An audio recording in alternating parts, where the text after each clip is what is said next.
92.3 Radyo 5 True FM, dito tayo sa totoo mga kapatid. Ang oras sa buong kapuluan, it's already 9:42 ng gabi. Happy midweek mga kapatid. Nasa kalagitnaan na nga po tayo ng linggo. Napakabilis ng mga araw. Kalawit na kalawit, sabit na sabit. 77 days na lamang, Pasko na. Ayan. Merry Christmas! Merry Christmas po. Ayan. Meron na ba mga nag-iisip-isip dyan kung ano ang gimmick na naman? O ang mga, sino ba madalas na busy kapag may mga Christmas party tayo? Yung mga HR, di ba? Di ba? Ano ba ang gimmick nyo para sa company o sa office Christmas party? Kailangan ngayon pala nagre-research na kayo. O ano bang gagawin natin mga pag-games? O sino ba mga kukunin na naman natin mga dancer? O yung sa amin na lang ang kunin ng mga dancer. Yan yung mga ganyan. May kapitbahay kami, ganyan. Oo, magpalista na tayo. Oo, baka maunahan pa tayo sa racket. O singer. O ayaw ng dancer. O singer naman. Ayaw ni boss ng maliit lang yung stage natin. Ganyan, mga singer naman, imbitahin natin. Yan, ganoon. Diba kung ano-anong gimmick ang mga naiisip ng mga tao. With 77 days to go, nako, napakaraming araw pa po ng preparasyon yan, ha? Ayan, pero syempre, baka sabihin nyo dyan, ha? Huwag na kayong magulumihanan. O ako ho ang pansamantalang hahalili kay Dr. Love, kay Brother June Banaag, simula pa nung Lunes. O mula nung Lunes hanggang sa mga susunod pang araw habang siya naman ay nasa pilgrimage kasama mga kaibigan. Ayan, at syempre, kasama rin ang mga kapamilya. Yan. At bago ang lahat mga kapatid, eto para naman medyo hindi pa antukin ang inyong mga isipan.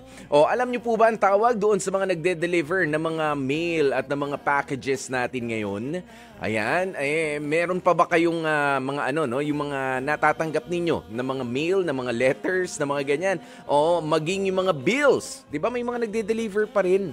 Mga nakabike yan. Dati lakad-lakad medyo mga kapitbahay na nga lang rin natin dati. Kaso mainit ho ang panahon eh. 'Di ba? Bike na lang para medyo mas mabilis. Sila po yung nagtitiyak na matatanggap ninyo ang mga ito, no? Yung mga sulat na galing sa bangko, galing sa yung mga electric bill ninyo. Ayan.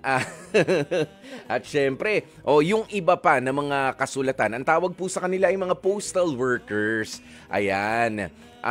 At ngayong araw nga po, pinagdiriwang natin ang World Post Day. Kinikilala nito ang papel ng postal services na patuloy na nag-uugnay sa mga individual, mga negosyo at sa gobyerno sa kabila ng ating digital age. Saludo po sa lahat ng mga postal workers dyan. Ako nakakatanggap ako minsan, yung sa mga, anong tawag mo rito? Sa insurance. Ayan, pinade-deliver yan. Yung pakipirmahan na lang po. Yung pink slip po, sa amin yan. Yan. Sa inyo po itong papel, yung receiving copy nyo. Ayan, pero yung meron din yung mga nangangatok. Tao po. May de-deliver po akong chismis eh. Yung kapitbahay mo yan, hindi ho sila kasama doon sa mga si Marites po yan at sino yung ayan, si Tolitz, yung lalaking version. Yung mga ngatok pa. Pare, may de-deliver ako sa'yo. Fresh na balita. Hindi ho kasama sa mga ipinagdiriwang ngayon, at hindi ho sila kasali sa postal service. Ayan, at syempre parang simula ng ating makabuluhang kwentuhan at mga throwback na mga tugtugan, at syempre nandyan din po ang mga medyo makabago. Huwag kalimutan na mag-subscribe sa ating mga social media accounts. Hanapin lamang po at Radyo 5 True FM. Yung dating Twitter, yung X. Yan. Nandyan din po kami sa Threads. Yun, yung Instagram. Sa Facebook at sa TikTok. At ganun din lalo na sa YouTube. Ayan, i-follow nyo nga rin po kami dyan at Radyo 5 True FM. Okay? Ayan. Sa oras nga po nating 9:47 sa aming pagbabalik, ihahatid na po namin ang mabuting balita. Pagkain pang spiritual. Mga salita ng Diyos na nag-iiwan ng pag-asa, kapanatagan at kapayapaan. Pagkaing pang-spiritual, hango sa bagong tipan ng banal na aklat. Pagkaing pang-spiritual.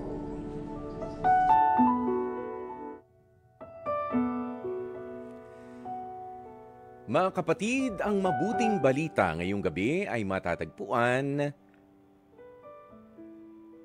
sa aklat ni Lucas, ika-11 kabanata, nagsisimula sa 1 hanggang ika-4.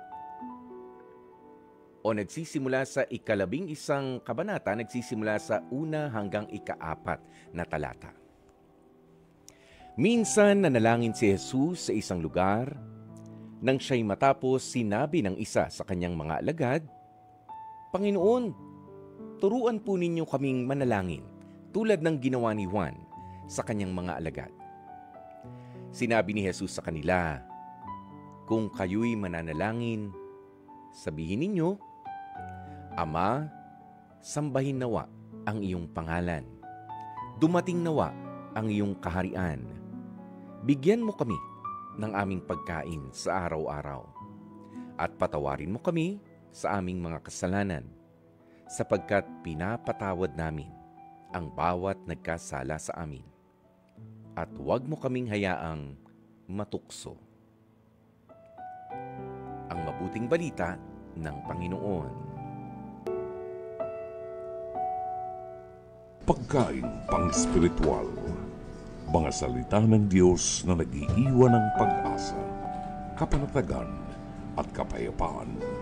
Pagkaing pang-spiritual, hango sa bagong tipan ng banal na aklat. Pagkaing pang-spiritual. Mga kapatid, sa oras nating 8 minuto bago mag-alas 10 ng gabi. Naku ha, yan, pamilyar ba yung aking binasa na mabuting balita para sa inyo? Papaano nga ba kayo magdasal? Papaano nga po ba tayo na magdasal? Nagdadasal lang ba kapag may problema? Ayan, naku, madalas. Madalas po, Kuya Poy, na magdasal kami kapag may problema. Ayan, nagdadasal ka ba kapag ikaw ay merong malaki at magandang biyaya na natanggap? Minsan po, pagkatapos mag-celebrate, ganyan. 'Di ba? Pero ano't ano pa man ang ating mga ipinagdarasal. Yung iba nagdadasal kapag masama ang pakiramdam. Yan, yung mga ganyan. 'Di ba? Nagdarasal lang kapag medyo nag-aalangan ng kalagayan. Halimbawa sa trabaho o kaya sa kanilang relationship. 'Di ba? May mga ganoon po eh. Ayan, pero meron ho kasing itinuro sa atin na tamang paraan ng pagdarasal. Yan. Kita nyo, yung mga alagad na pala mismo ni ni Jesus ay tinanong siya, paano nga po ba ang magdasal? At yan nga po yung ating Lord's Prayer. Yan, the Lord's Prayer o sa Filipino yung Ama Namin na ating dinarasal. Yun na yung perfect prayer na itinuro sa atin. 'Di ba? At meron hong mga parte yan eh. Merong mga iba't ibang bahagi. Ayan, at syempre sa aking pakikinig tatandaan lamang yung salitang acts. Ayan, yung ACTS. Ayan, A for adoration.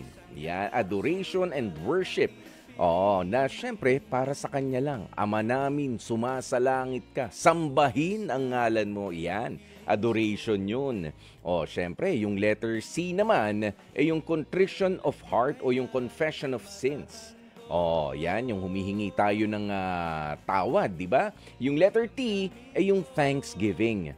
Yan, dahil tayo naman ay kailangan na magpasalamat sa lahat ng ating mga natatanggap. At yung S ay yung supplication. Dahil tayo ay dapat na magpatuloy, 'di ba, sa pagdarasal sa Kanya lamang, 'di ba? At effective din po 'yan, Kapag makikiusap kayo, may kasalanan kayo sa mga magulang nyo, paano kayo lumalapit? Ako ginagamit ko 'yan minsan eh. Halimbawa, meron akong pagkukulang sa nanay ko o sa tatay ko, yung nanay ko nung buhay pa, medyo bubulahin mo muna.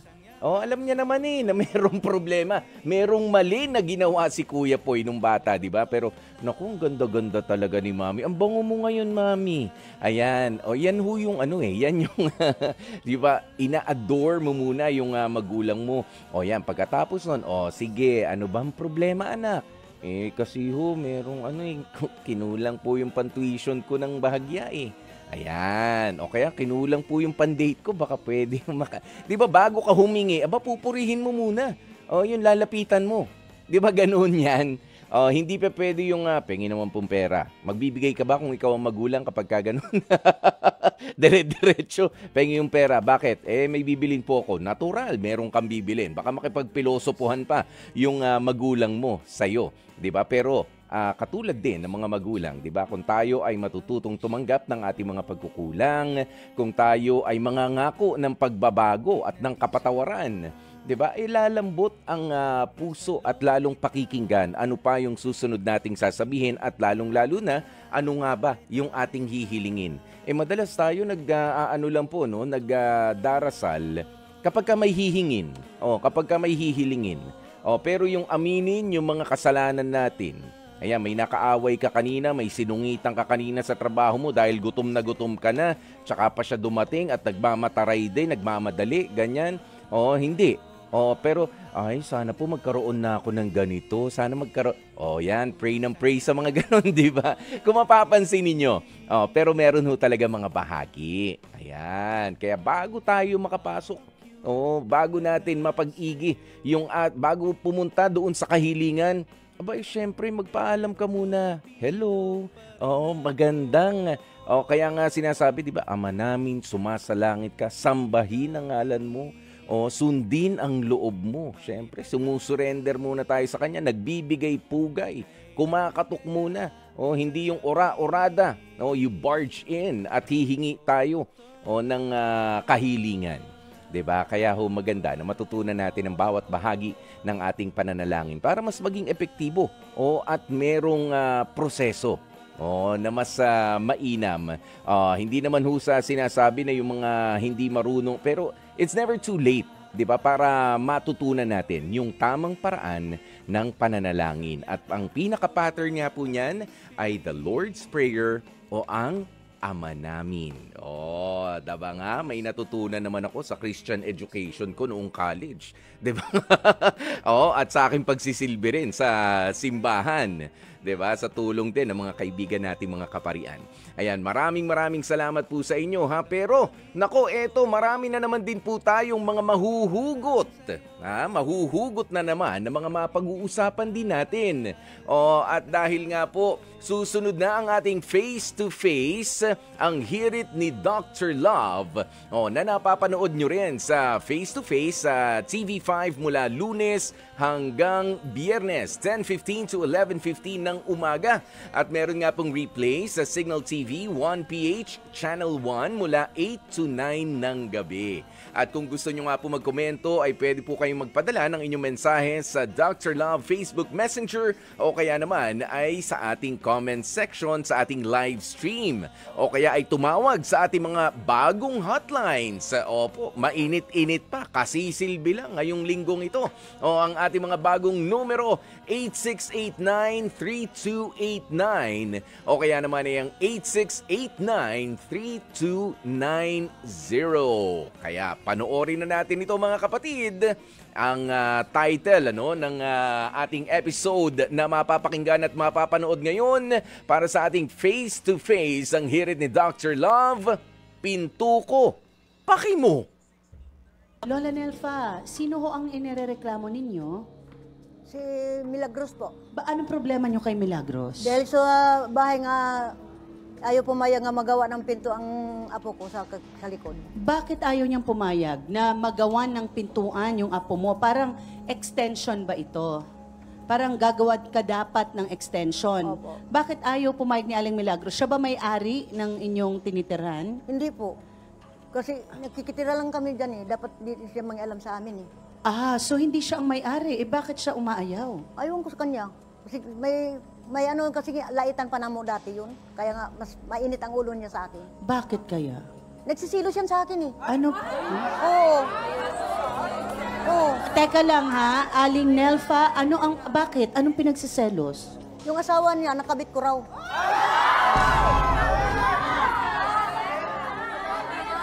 Okay, kung ito'y walang katotohanan, saan siya nanggagaling yung galit niya sa'yo? Totoo ba na ikaw ay kabit ng kanyang asawa? Hindi nga kami nagkausap ng asawa niya eh. Never? Oo. O, so saan nanggagaling yun? Ewan ko, siguro, ang asawa niyo, ang anong kilo siguro, hindi, ako ang pinag-anuhan niya. Ah, Oo. kanang ikaw ang gidudahan. Oo, ako ang gidudahan. Walang katotohanan. Pero wala mo'y kuan, ana-ana sa iyang asawa, iyang Wala. bana. Wala. Di nga kami magkausap eh. Totoo bang nilagyan din niya ng basurahan yung pintuan para hindi mo talaga malagyan ng pinto? Hindi yan totoo, ma'am. Gawa-gawa lang niya yan. Pagsira lang sa amin. Okay. Kasi ang sinasabi, ayaw daw niya na meron pang extension doon dahil iingay. Sino ho ba ang maingay? Wala man ho. Walang maingay daw, ma'am. Ba't hindi na lang natin tawagin, 'di ba? Ang pinag-uusapan natin nang magkaintindihan tayo. Kung paano ba niya sasagutin ang mga sinasabi ni Aling Nelfa. Lola Mila, pasok!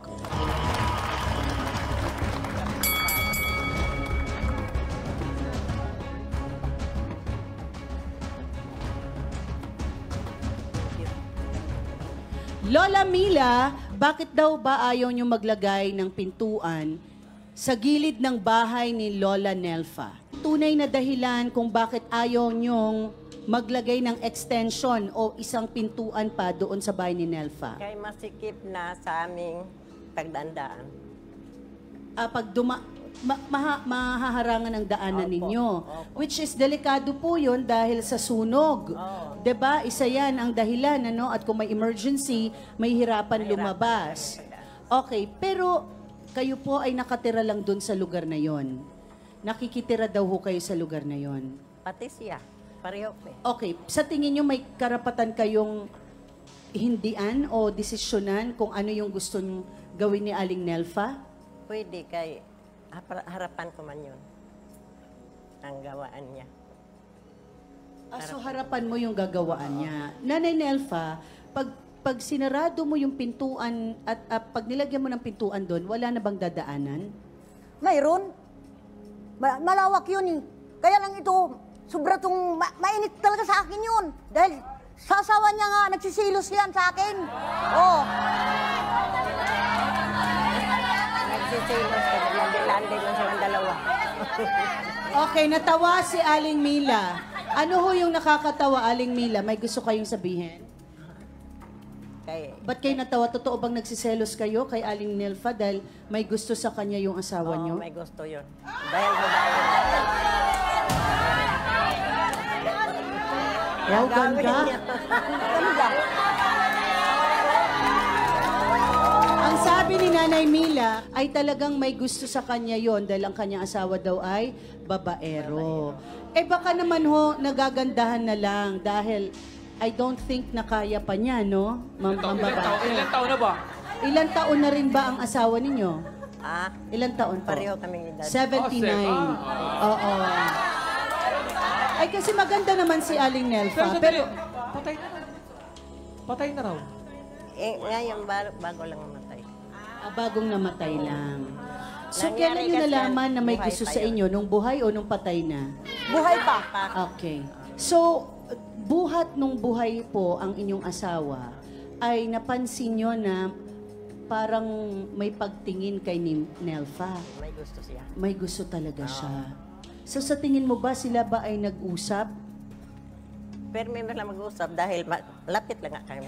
O pero naman kayo pala mag-usap? Hindi yan totoo? Sinungaling ka lang eh. Oh, relax lang. Wala Nag-usap lang kang naman. Dahil blood mo talaga ako ngayon. Hindi totoo yan. High blood ka, narasin mo.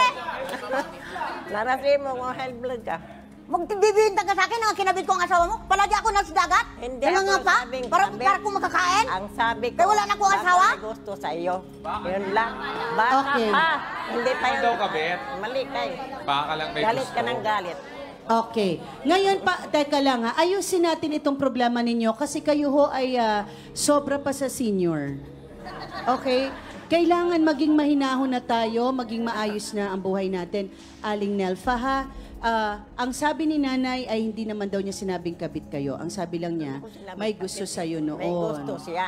Oh, may gusto siya. May gusto lang siya. Taga ano po, Alam ko. pareho po tayong mga Bisaya po? Bisaya ako, Cebuana. Cebuana. Ma'am Carla, hindi yan totoo. Okay, kung Oo. hindi totoo, hindi Kung mahirap wala lang man kasi totoo patunayan, dyan. wala Ang totoo, tumanaw na nakagusto kasi yung lang sa kanya. imo. Sa buhay pa, Yun ma'am. lang. Palagi talaga ako pinagsismis yan.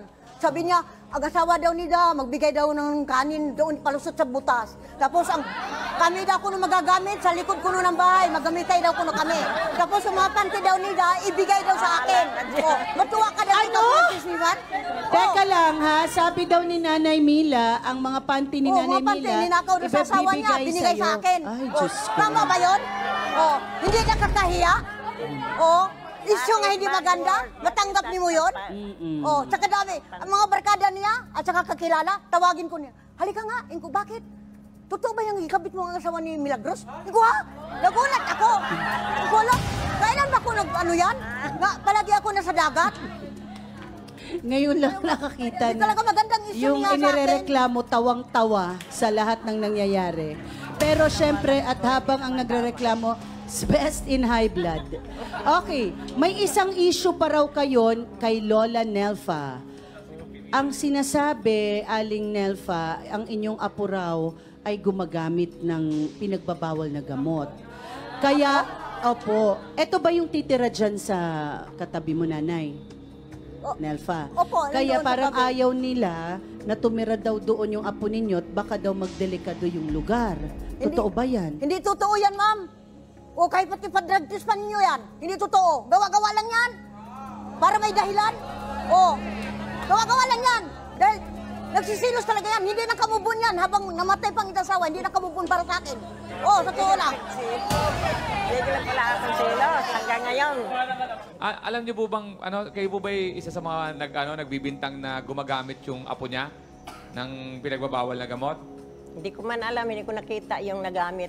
Pero baka nga dahil maraming barkada. Ganun lang. Yun. Okay, natatakot lang sila sa edad nila, no? Pero syempre hindi natin pwedeng husgahan yung apo ni Nanay Nelfa. Pero kailangan, Nanay Nelfa, alamin mo kung sino yung mga barkada at ipapasok dun sa bahay na yun. Kasi Ma- kamag-anak lang yan, ma'am. Okay. Hindi, sinasabi lang namin, Nanay, ha?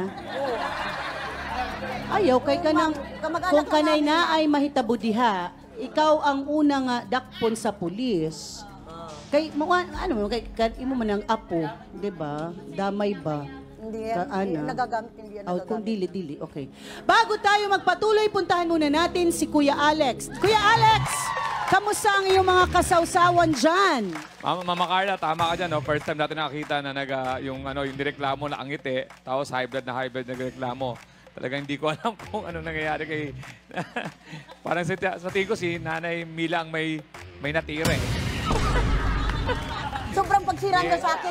Hindi na No, ko kayanin. oo. Uwi na lang ko sa bahay, ma'am. Umiyak sa mga salita sa mga kaibigan niya. Okay, naku, talagang Oo. kailangan nating ayusin Kaya, yan. hindi ko talaga mamatayin sa ginawa niya sa akin, sobra. Okay. Pagpakahiya. Sa kadaming tao nakakuha sa mga salita niya. Wala na akong maidadagdag dahil sinabi na nga ni attorney yung mga legal aspect noon.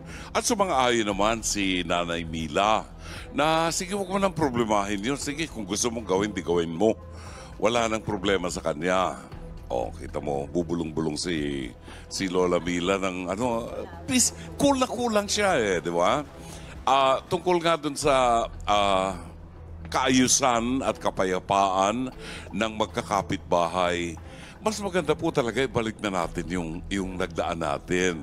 Kay Nelfa, dapat matuwa ka pa kay Nanay Mila. Kasi sinabi niya yung kanyang husband nagkagusto sa'yo. Ibig sabihin, mahaba ang buhok mo. Diba? Kahiyaan yan. You should be flattered. Now, ano man yun, tapos na ang lahat, patay na. Di ba? Ang akin na lamang dalangin sa inyo, ibalik ang kapayapaan at magkaroon ng pagkakaibigan doon sa inyong neighborhood. Okay? Magkakalapit lang kayo. At syempre pa, dalangin ko, umulan sana ng pera.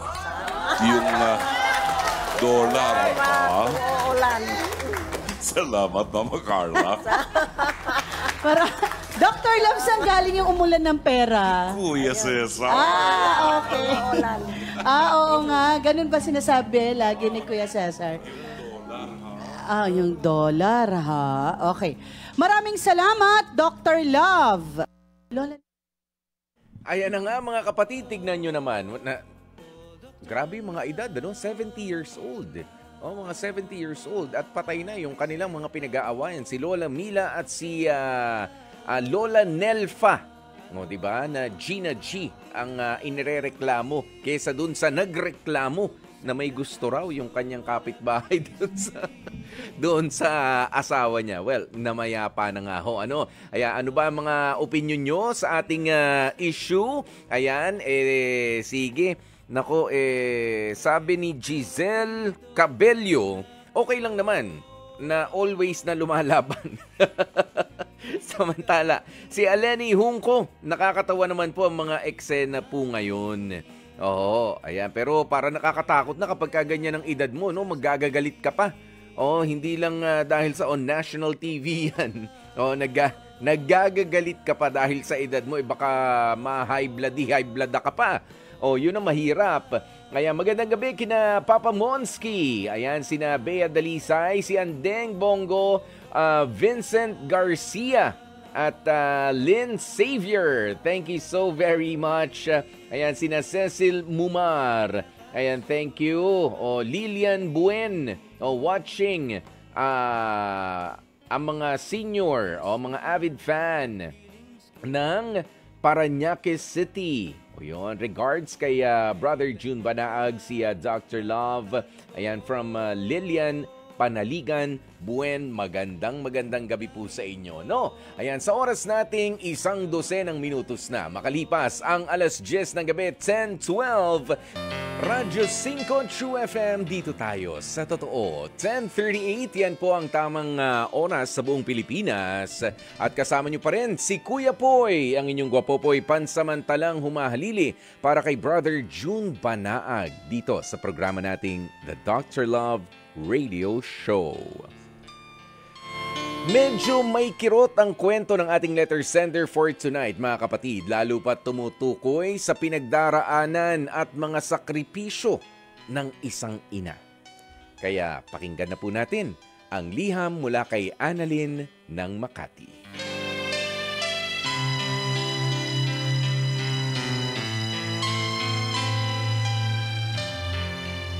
Hi Dr. Love, ako po si Annalyn, 32 years old at nakatira dito sa Makati. Kasama ko po ngayon ang aking asawa at 3 anak. Housewife lamang po ako. Ang asawa ko naman po ay isang call center agent. Marami na po kaming mga pinagdaanan sa buhay. Pero heto't buo pa rin naman po kami. Kaya nga lang po, may mga bagay na parang sobrang nag-iba. At isa na nga dyan ang pagtrato sa akin ng aking asawa at maging ng mga anak ko. Huminto po kasi ako, Dr. Love, sa aking trabaho nang ipanganak ko ang ikalawang anak namin. Naging sakitin po kasi ang bata. Gusto ng asawa ko na tutukan ko na lamang po ang pangalawang supling namin at ginawa ko naman po ito. At nang makarecover nga ang anak ko at nakikita ko naman pong hindi na siya sakitin at malaki na rin po, ay nais ko na ring bumalik sa paghahanap buhay. Pero hindi na po ako pinayagan ng asawa ko. Hanggang sa dumating pa ang isa na naman naming anak. Ngayon, Dr. Love, medyo dalaga na ang aming panganay. Mukhang nagagaya na nga lang rin po siya sa kanyang ama sa kung papaanong manalita sa akin. Madalas po kasi ay tinatawag nila akong tamad dahil sa pananatili ko lamang sa loob ng aming tahanan. Ang akala po kasi nila ay komo ang ina ay nasa bahay at nagpapakaina ay tamad na. Ayun din po kasi ang naririnig ng mga anak ko sa sarili nilang ama. Na kesyo ang nanay nyo ay tagakuha lamang ng sahod ko. Tagatingin sa mga anak namin. At kaunting linis sa bahay at asikaso lamang sa kanila. Dr. Love, nasasaktan po ako. Dahil po dito naalala ko na naman ang mga sakit na naramdaman ko noon. Noong panahon po kasi nasakitin ang ikalawang anak ko at hindi na ako pinabalik pa ng asawa ko sa trabaho ay nalaman ko pong nagkaroon pala siya ng karelasyon sa isa sa mga katrabaho niya. Pinatawad ko naman po siya. Bukod sa mahal na mahal ko po ang asawa ko, ay ayoko rin pong masira ang pamilya namin dahil lamang sa isang pagkakamali niya. Ang hindi ko nalalaman, magbabago na po pala ang lahat matapos yun. Nag-iba na ng tuluyan ang pagtrato niya sa akin na parabang katulong na lamang ako. Uuwi na lang po siya para matulog. Sa araw naman ay wala po siyang pasok at yayayain ng mga bata na lumabas pero hindi po nila ako isinasama. Ang kanyang katwiran, maglinis na lamang daw ako ng bahay habang wala ang mga bata at maghanda ng makakain namin sa kanilang pag-uwi. Nagtataka naman ako sa mga anak ko kung bakit tila hindi ako nakaramdam na parabang hinahanap nila ako at wala man lang pagtutol sa ama nila na iiwanan nga lang ako sa bahay. Ibinigay ko po, Dr. Love, ang lahat para sa kanilang pamilya ko. Hindi man po nila nakikita, gawa ng parang ang naging sukatan ay ang pagpo-provide ng pera.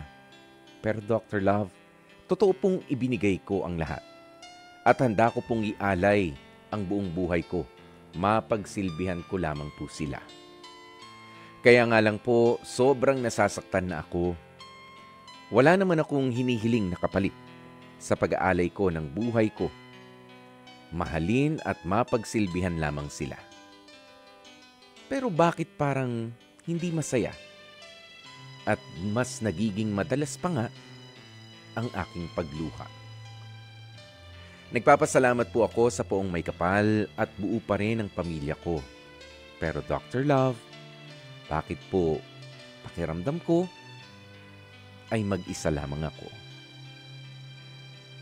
Gumagalang, Annalyn.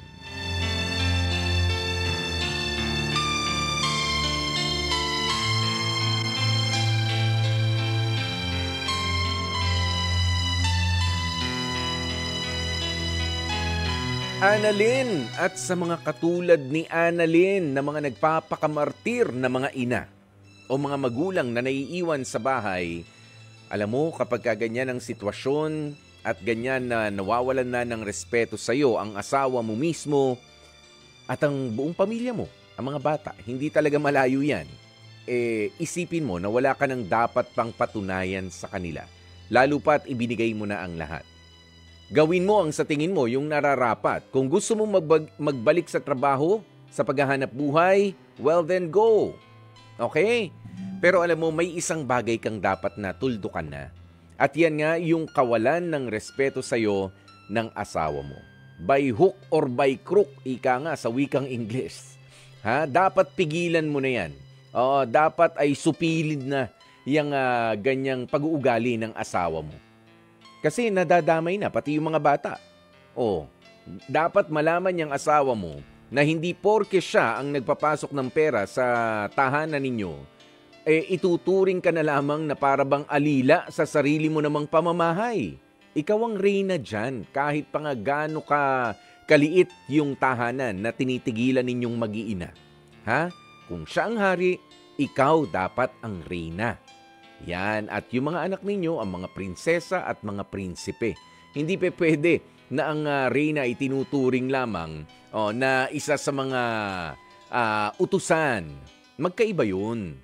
Huwag kang pumayag sa ganyang klase ng pagtrato ng asawa mo. Huwag ka nang magpakamartir. Ipamukha mo sa kanya na hindi madali ang gawain at mga responsibilidad ng asawa na naiiwan sa bahay. Okay, hindi lamang po doon sa mga asawang babae na naiiwan sa bahay kasi meron din naman ng mga asawang lalaki na naiiwan sa bahay para mag-alaga sa kanilang mga anak. Sila yung maglinis, sila yung magsaing. Yung trabaho ng asawa mo, sigurado ako, sabihin na natin, 8 oras ang trabaho. Pero ang trabaho, ang responsibilidad ng isang ina o ng isang ama na nasa bahay, ang kanyang destino. Ika nga, diyan ka na destino di ba? Walang oras. Yan, sa mga housewife at sa mga husbands kung tawagin. Walang oras O kahit anong oras na may kailanganin sa bahay, natural yung kapartner mo ay nagtatrabaho o may pasok pa bukas, ikaw ang kikilos. Walang oras. May kailangang bilhin, merong kulang na ipinamalengke. 'Di ba? Samantalang yung nagtatrabaho sa labas, nga napagod na bumiyahe, napagod na magbihis pa, na malansya, baka nga pinagplansya pa nung partner na naiiwan lang sa bahay Hindi ba? Ang sinasabi ko rito ay hindi naman dapat na awayin yung partner mo, kundi dapat na makuha sa paliwanagan na teka lang, we are on the same level. Okay? We should be on the same stage. Lalo na sa pagpapalaki diyan sa mga bata. Hindi pwede na kayo ay maglalamyerda, hindi pwede kayo ay gagala, at ako bilang ina, maglilinis dito, parang inalila. Na parang wala na akong, anong tawag mo rito, wala na akong ibang pwedeng gawin at hindi ko na deserve na makasama kayo na pamilya ko. Ikaw rin kasi ang may problema dito, Annalyn. 'Di ba? Hindi ko sinasabi na puro na lamang itong asawa mo na sinasabi mo ang nagiging masama, nagiging malupit na ang dating sa'yo. Kasi nga pumapayag ka.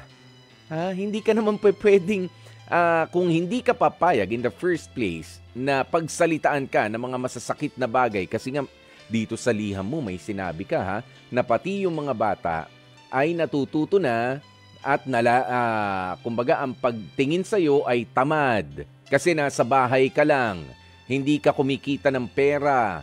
'Di ba? Sabi ko nga mahirap yung naiiwan sa bahay. Ako, ayoko na iiwan sa bahay kaya gusto ko lagi ako malakas kasi mas marami mga gawain sa bahay, maglalaba, magluluto. Sa pagluluto, hindi naman ora-orada pagbukas mo ng ref, nandyan na lahat. Pag-iisipan mo, hindi naman pwede na yung ulam kanina, yun na naman ulam bukas, sa susunod na araw, di ba? Hindi naman pwedeng palaging ganoon. Magrereklamo rin yung mga kasama mo sa bahay. Teka lang sanay na, kabisado na namin. Ang lasa niyan, di ba ganun? Pinag-iisipan mo pa yan kung anong lulutuin, ano bang isisilbi, papaanong magsisilbi. Lagi, nilinis ko lang kahapon, lilinisin ko na naman ngayon dahil mahal ko kayo. Yan yung dapat mong ma-realize. Respetuhin mo rin kasi yung sarili mo, Annalyn. Ilaban mo yung pagiging ilaw mo ng tahanan. Hindi yung nagpapaalila ka sa sarili mong asawa at ngayon, pati yung mga anak mo ay parang natututunan na nga na, ganun nga lang si nanay. Nauutos-utusan lang namin, tagalaba, tagasaing, tiga-tiga. Yan, puro ganun na lang. Pangit yan. Huwag kang pumayag na ganoon. Okay? At kausapin mo ng masinsinan yung asawa mo. Ipagdasal mo na maliwanagan siya. At para naman sa mga asawang kumikita, nagtatrabaho para sa kanilang mga pamilya, hindi naman po porke kayo nga nagpapasok ng kwarta para sa mga gastusin sa bahay, ay kayo na ang maghahari-harian at kayo na ang magre-reyna-reynahan. Alalahanin nyo ang inyong sumpaan doon sa altar. Alalahanin ninyo kung gaano kayo kabait sa mga magulang, sa mga kapatid ng pinili ninyong mapapangasawa. Opo, iingatan ko po siya. Hindi naman yung pag-iingat na hindi ko na nga pinalalabas ng bahay. Doon na nga lang po siya palagi sa loob. Hindi naman. Nagliliwaliw kayo ng mga anak mo, iiwan mo yung asawa mo sa bahay. Teka, that's unfair. That's unfair. Okay? Kaya respetuhin ninyo ang mga asawa ninyo. Respetuhin din ninyo ang inyong mga sarili. Kung sakaling naliligaw nga ang inyong asawa, katulad nitong asawa ni Annalyn, na kung ano-ano mga salita ang sinasabi at naa-absorb na at pinaniniwalaan na ng mga bata, pumasok na kayo sa eksena. Teka lang, magpakilala ka. Nanay nyo ako. Yung 9 na buwan na ipinagbuntis ko, ay hindi biro yung paghihirap. Lalo na yung pagluluwal doon sa mga bata. 3 ang anak ninyo, Annalyn. 3 beses ka rin na nag-50-50. Lahat ng mga nanganganak ay nag-50-50. Ganun po yan, mga kapatid. Mahirap po ang responsibilidad ng isang ina. Kaya you don't deserve to be disrespected in your own home. Yan. Dahil hindi ka rin dapat pumapayag in the first place. Ilaban mo kung ano yung karapatan mo naman. Okay? Respect yourself. Magandang gabi para sa iba pa nating mga tagapakinig, kina Adela Ahonen at kina Marina Jose. Ayan, maraming salamat. At syempre kay classmate Roland Francisco. Ayan, thank you so very much. Si Roland Francisco ng Ligayas Fried Chicken. Di ba nga? Sina Tristan Wyatt Gulay, maraming salamat po sa inyo. Ayan, at syempre, sa lahat ng mga nag-share ng ating live streaming ngayon. Thank you so very much, mga kapatid, Thank you. At syempre, hindi naman matatapos itong araw na ito dahil meron tayong sineselebrate dito sa True FM. Sandali, hinahanap ko lang para mabasa ko yung masayang-masaya po kami dito dahil na-nominate. Ayan, na-nominate. Mahirap pong pumasok sa Catholic Mass Media Awards. Yung ma-nominate ka lang ay is an honor enough. Okay? Napakarami yung mga programa sa radyo, napakarami mga programa sa telebisyon. Ayan, ang public service. Ayan, pero yung ikaw ay ma-nominate bilang Best News Program. Katulad na lamang ng Bangon Bayan with Mon sa 46 Catholic Mass Media Awards. Ayan, finalist na. Ayan, finalist na nga po ang Bangon Bayan with Mon sa kategoryang Best News Program. At syempre, congratulations at finalist din ang Sana Lourdes as Best Drama Program sa 46th Catholic Mass Media Awards. Kaya hinahanap ko yung isa. Ito, maraming mga categories ang napasukan. Siyempre, ang tambalang Ted Filon at DJ Chacha. Sa tatlong kategorya, sila po ay finalist na. Ayan, as Best News Magazine, Best Public Service Program, at Best News Commentary.